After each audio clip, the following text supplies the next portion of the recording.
Okay, this is going to be a very quick video. It apparently isn't just Blender and OpenTunes that can be frustrating from time to time in terms of software that behaves in manners that are manifestly idiotic. And YouTube has risen to the top of the pile for me today because after I posted this video, I had a notification. So watch this.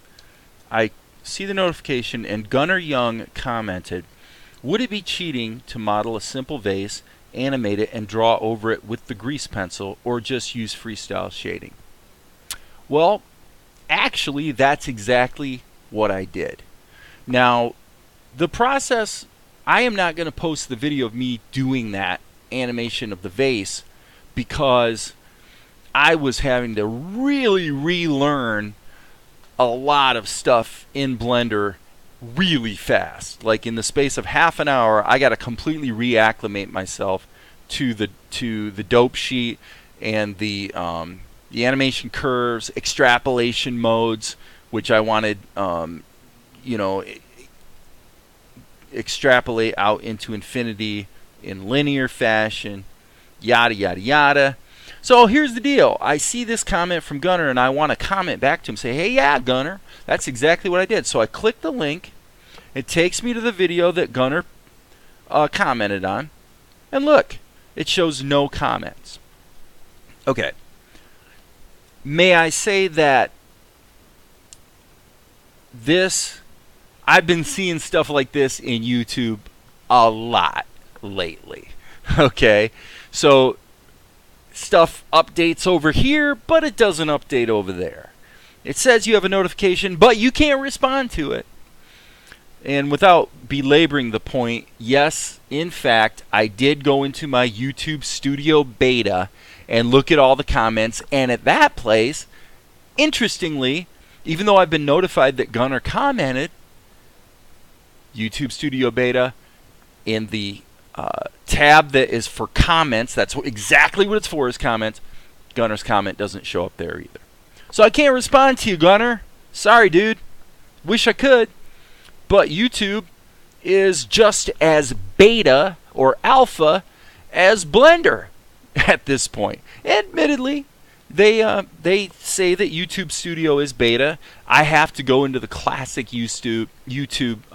It's not called YouTube Studio. I think Creator Classic or whatever, in order to do basic tasks. So we sort of have this rollout of the really, really exciting, feature-laden new YouTube Studio that I ranted about several weeks ago about how completely the disconnect between YouTube Studio and Creator Classic is vast enough to make it extremely painful to get the most basic tasks done. So anyway, Gunnar, I'm sorry, dude. I can't reply to you.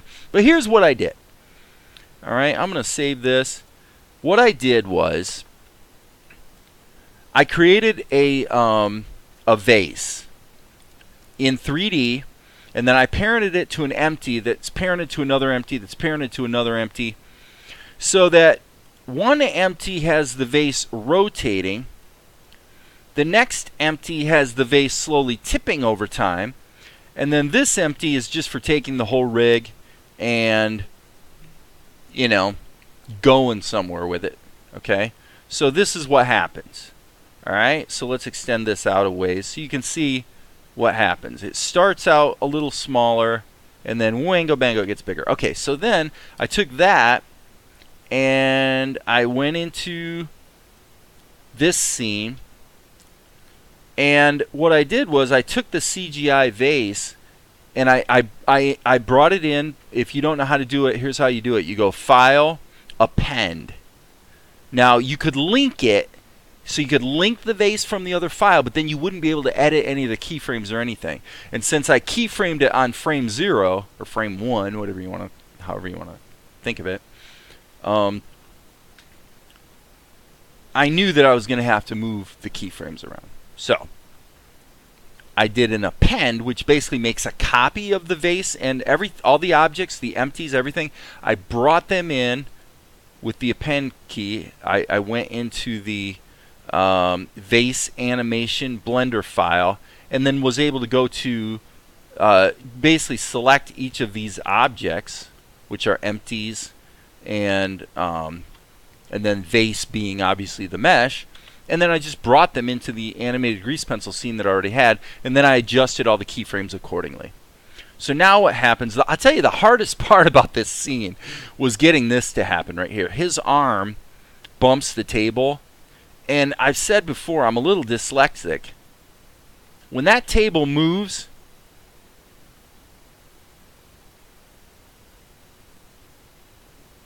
yeah, this is freaky.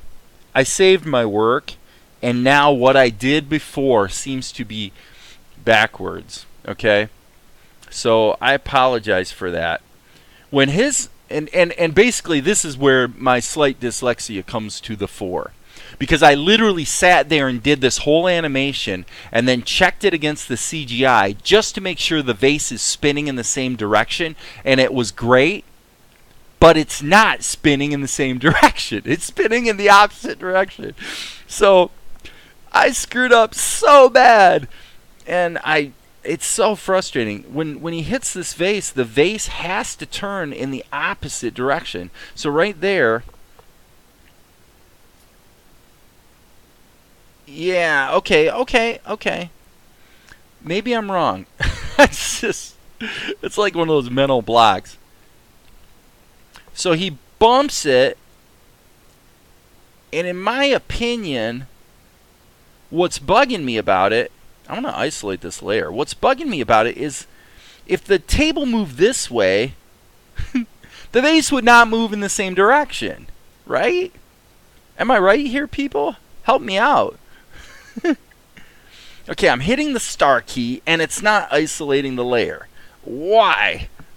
I'll tell you, man, I've been fighting with Blender today.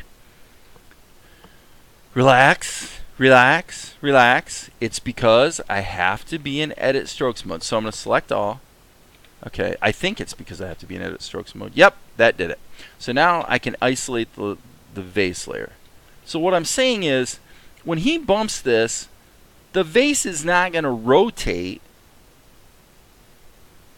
to our right. It's going to rotate to our left. Now, if it did that and then it fell back, because the weight of it would take the vase, here's what would happen. I got my beer bottle here. Here's what would happen.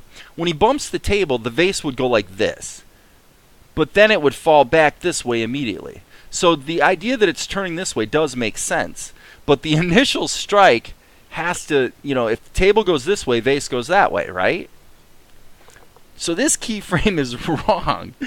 And like I said, it's so frustrating because I've been screwing this thing up so bad. That's what it should do. And then I think what's missing here is we probably just need another keyframe. So let me fix that right now, just so we can get this problem sort of off the books, so to speak. Okay, so now what I'm going to do is I'm going to go ahead and go to this keyframe. Yeah, I moved one keyframe too few. So this is what we want right here. Okay, so let's go back here. So let's just make sure we're on the right page here. Bumps it, it tilts back that way. And then starts to turn. So what I'm going to do is I'm going to grab all of those and just split the difference here. And I think that'll do the trick. Okay. Yeah, this is getting this. It's amazing the stuff that actually takes all the time when you're trying to solve these physics problems.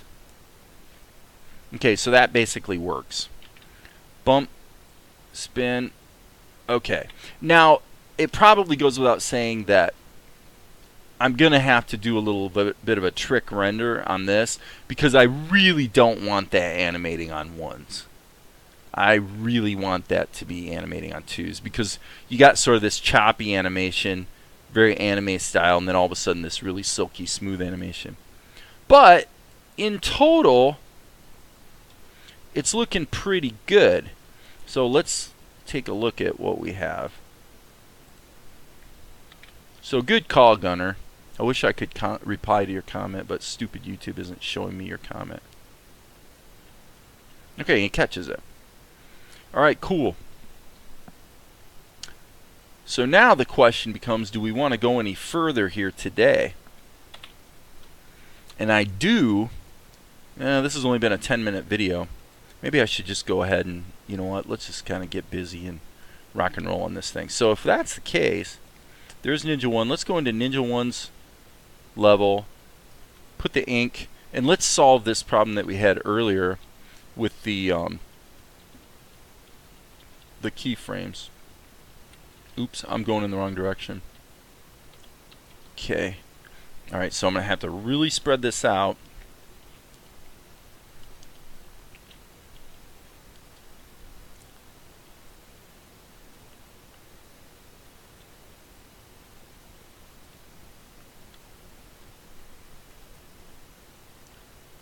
Okay, I guess I'll start here.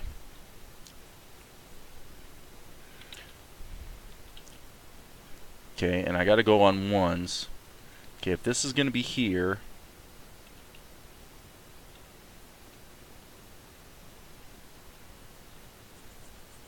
something like that. Okay. His ponytail would go like that. Okay, so let's deal with shoulder number 1. Shoulder number 1 goes from here to here. So let's see if it's helpful to turn the onion skins on. Yeah, I think it will be okay. Sometimes the onion skins just really cause more problems than they help. But you can see where the... Okay, so it seems obvious to me that if we're going to do this on 1s, then shoulder needs to be there. Okay, go back to this keyframe. Shoulder number 2, deltoid. Alright, deltoid. And so we'll split the difference and put an indicator there for that deltoid. And by the way, since I'm doing so much, I'm moving quickly and I could get myself in trouble here if I'm not careful. Now, one thing that I want to check, yeah.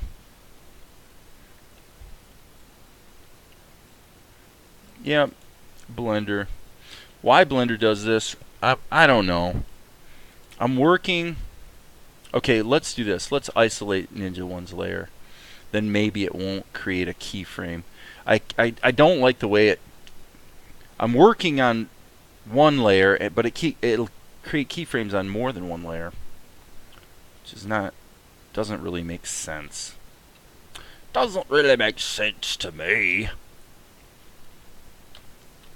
However...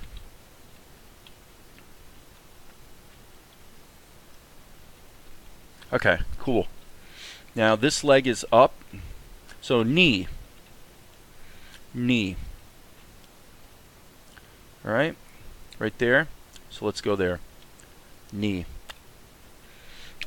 This is on 1, so there's no point in trying to ease it. There's no point in trying to move it a part of the way because I've only got one keyframe in which to make the change. So we want to keep this as simple as possible. So we've got a curve there and a curve there. So let's say curve there, right? Okay. So now we're not really seeing his foot here. I suppose it's suggested, but yet his foot makes it into this shot. So I'm going to have to say his foot's probably going to have to be somewhat like that. Yep, and there's where his knee is. Now this foot made it to there. Okay, and it was here. So let's put a little... darken that just a bit so it's really obvious from the onion skins, and so there's where the toes would be, right? Okay, so what about his knee? Well, knee, knee. Okay, so let's split the difference. Knee to knee, it's got to be here, right? Okay. What about his hands? What are they doing? Let's go back here. Hands whip around. And where do they land? Okay, this arm lands in the up position. And here it seems to be on the ground. That seems pretty obvious, right? So this is where doing those sketchy pencils can get you in trouble, because you sort of suggest things that later on you need to make sure you're really clear on what you're doing. Okay, and we're going to need an extra key there as well, and so I'm actually going to just go ahead and put his head in right there.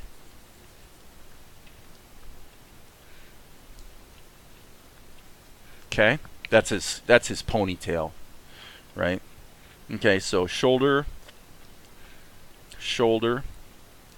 split the difference. Okay, I'm just gonna keep moving fast here. Shoulder, deltoids out like there, so there it is. All right. So, all right. I don't actually think we need another keyframe here, because I mean that spin move is so fast. So I'm going to assume for the moment that we don't need that extra keyframe in there. Okay. Now there's his knee. So basically the weight of his body is there. Okay, so we would assume it's still going to be pretty close to there, so the leg would look something like that. It would be extremely foreshortened. Okay. Calf. Now it's hidden, right? Okay.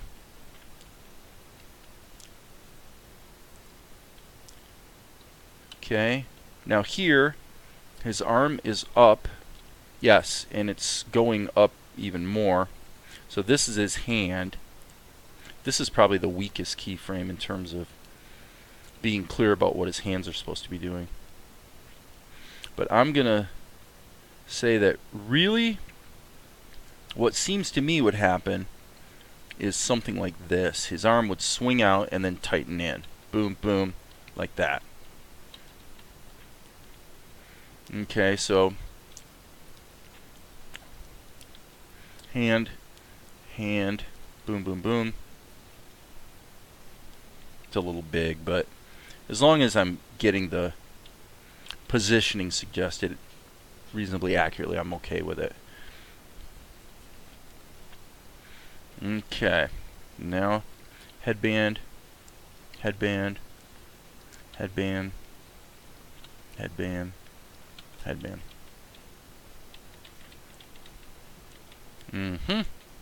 Okay, let's draw a halfway marker on his face. Okay, that's just going to be a guide. So boom, boom becomes boom, boom becomes boom, boom.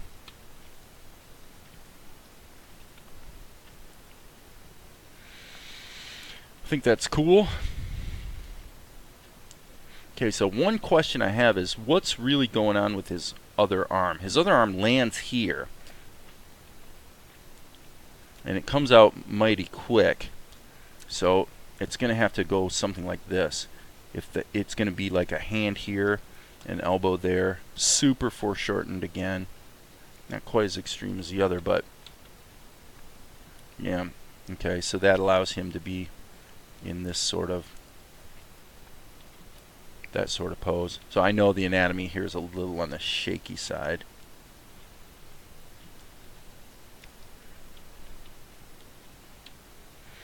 Okay.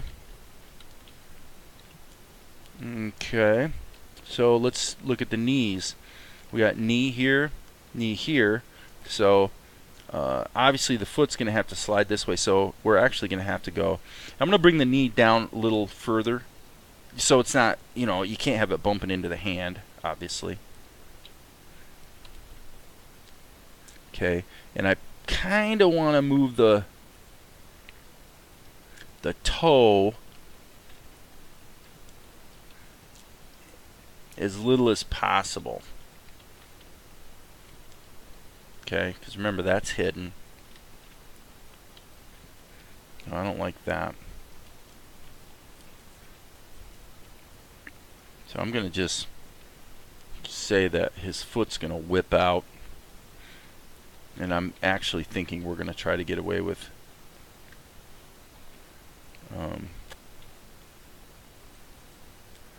just suggesting it more than drawing it accurately.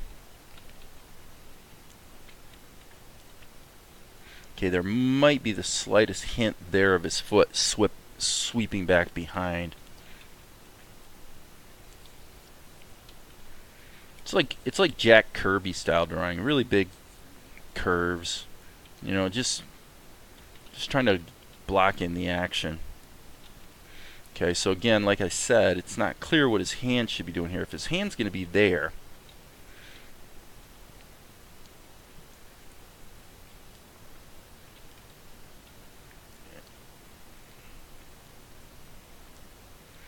I honestly think it should probably be finding its way in there.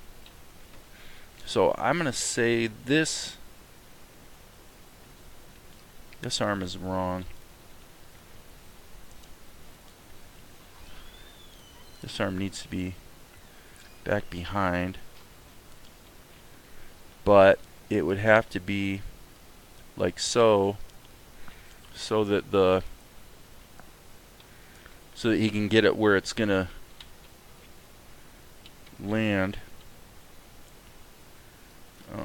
You know, from a physics athleticism standpoint, is a little shaky. That would be definitely a hard move to pull off. But we don't have to have it be realistic as much as we need it to look right. It needs to look like it's a credible motion.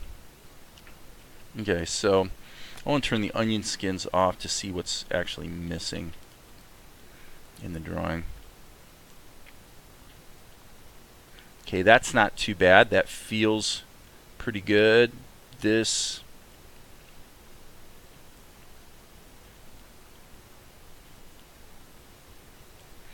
okay.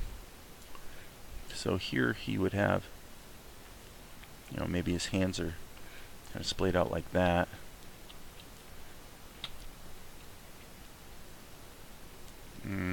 Maybe his shoulder would be a little more out.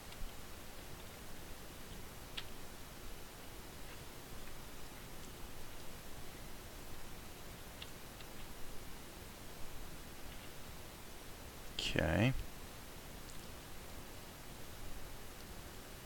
So we have a little bit of latitude just because it goes by so fast.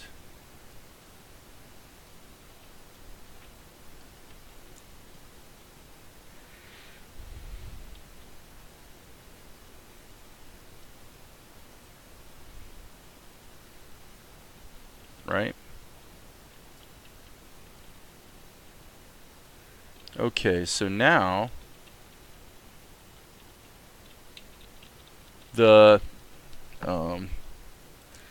classic blender problem has gotten me, which is that we now discover that utter and complete stupidity.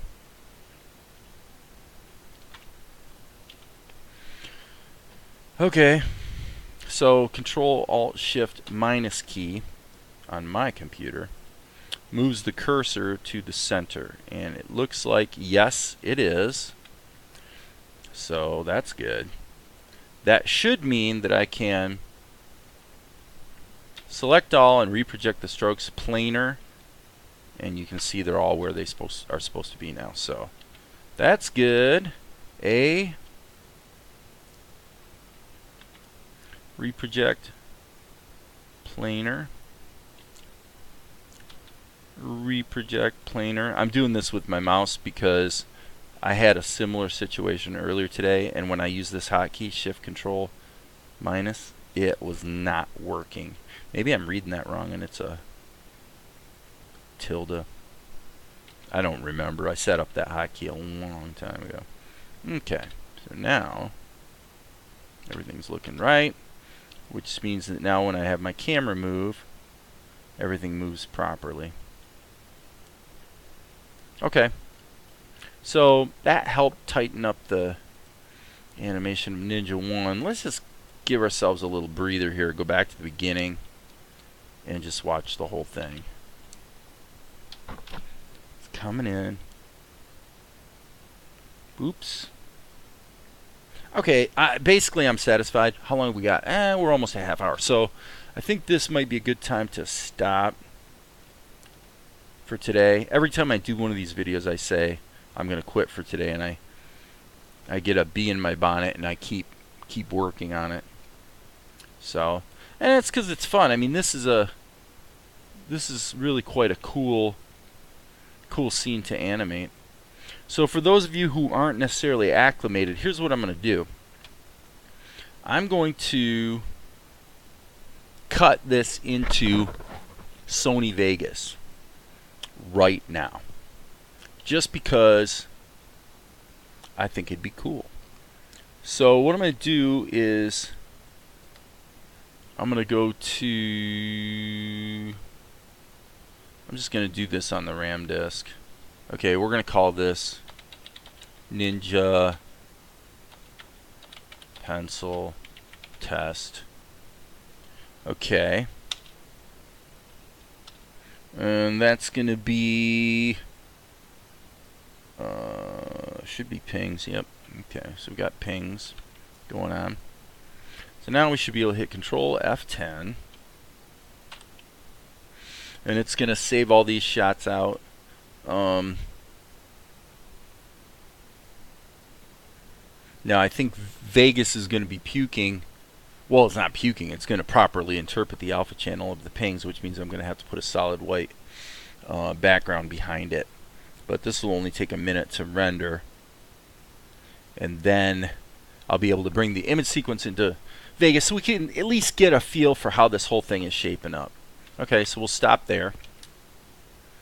And we'll go here to Vegas. If you're a big fan of open source software, which I am, of course, and you're a purist who says, what are you doing using a commercial application like Vegas? Well, the reason is because Vegas is better for something. It just is. Okay, so let's go to View and Project Media. And what we're going to do is we're going to import the project media from the RAM drive that we just rendered. I got a bunch of test stuff there. Okay. And we want to open the sequence. So let's open the sequence. That's fine. Alright, let's drag the sequence in. And as predicted, we're not going to be able to see anything. So to make life a little simpler, I'm going to insert generated media, which is going to be a solid color.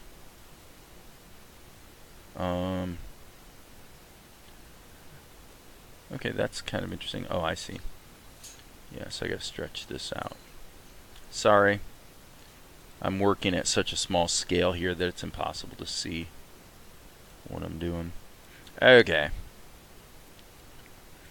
Now, the problem we're going to bump into here is that this is actually a nested Vegas file, this whole composite of the exterior. And if I don't load it up into memory, it will not play back in real time. So while that's caching, I'm going to turn on the audio output capture, because then you can hear the sound effects, some of which definitely have to be revised, but get the sound effects in there. And obviously we're going to have to augment the sound effect track to accommodate this new animation. But I think once we get past here, we can stop caching it into memory and it'll play back in real time. So now this looks good. Yeah. Okay. So does this play back in real time?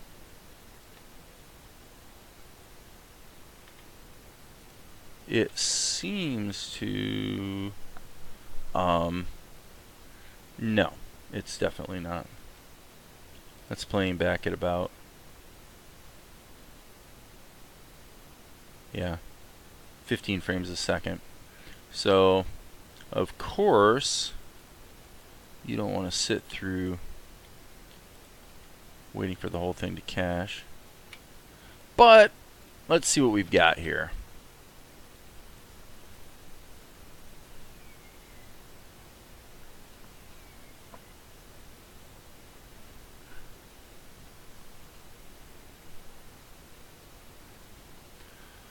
Like, that sounds completely stupid. It's got to be replaced with a better sound effect. And that's because I did it, and I pitched it up. Anyway.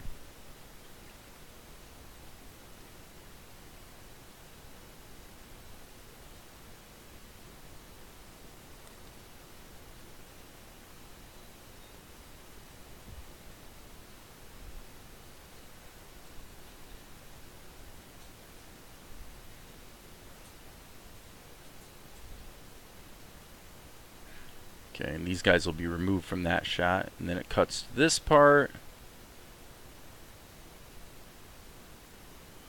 Then we're going to come in there. Okay. And it looks completely stupid because of the fact that it's playing back so choppy. So I'm going to copy this section into memory as well so that it will play back in real time.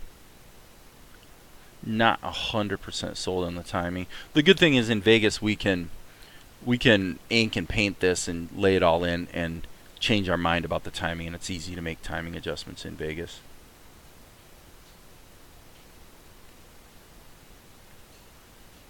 Okay, so as long as we're here, let's go ahead and address this. Really, once she sees them, once her eyes switch right there, that's really where the shot ends. So let's cut that back here. Bring these guys back here. Hopefully that won't kill the caching, but it didn't. That's good. Okay, so yeah, so what's supposed to happen is up they go.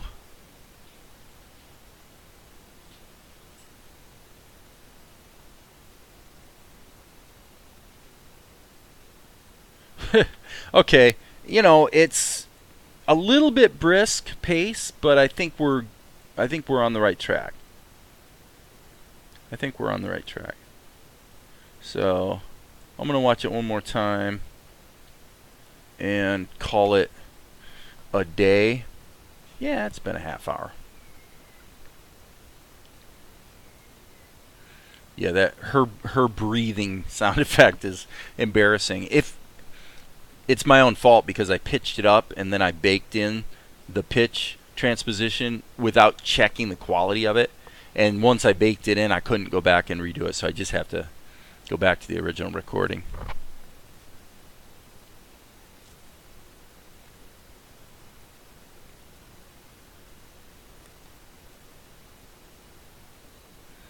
And of course, this will be nice when we have some music behind it too.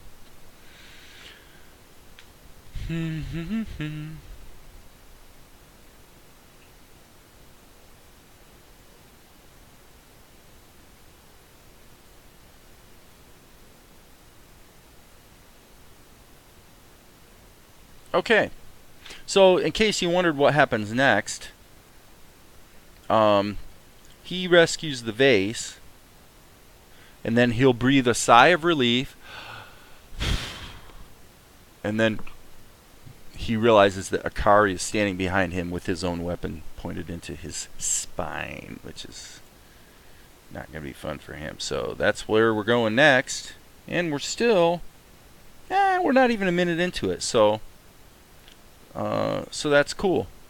We want to have a a brisk pace to this anime. It starts right out with plenty of action, so should be fun. All right, so that's it. I'm done for now, and I'll be back.